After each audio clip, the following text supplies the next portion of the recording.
بزرگوں کی تجربات سے یہ ثابت ہے کہ کوئی بھی نیک اولاد کی تمنا رکھ کر یہ دعا پڑھے تو اللہ تعالیٰ اسے نیک اور نرینہ اولاد عطا فرمائے گا۔ اولاد نیک ہو تو آنکھوں کی ٹھنڈک کا سبب بنتی ہے۔ ان کی نیکیوں کا صلہ والدین کو دنیا میں نیک شہرت اور وفات کے بعد صدقہ جاریہ کی شکل میں ملتا ہے، اور اگر اولاد بگڑ جائے تو دل کے لیے ناسور بن جاتی ہے، اور ان کی بدعمالیاں والدین کے چین و سکون کو غارت کر دیتی ہے، اور کبھی ان کے لیے ندامت اور رسوائی کا باعث بن جاتی ہے۔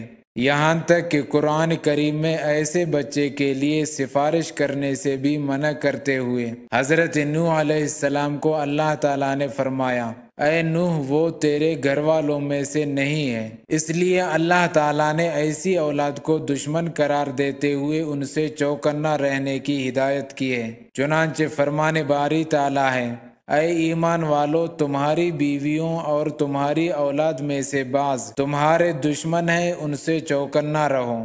نیک اولاد ہونے کے لیے جو شخص کثرت سے یہ دعا پڑھے گا، انشاءاللہ تعالی اس کے یہاں لڑکا پیدا ہوگا جو نہایت نیک اور صالح ہوگا۔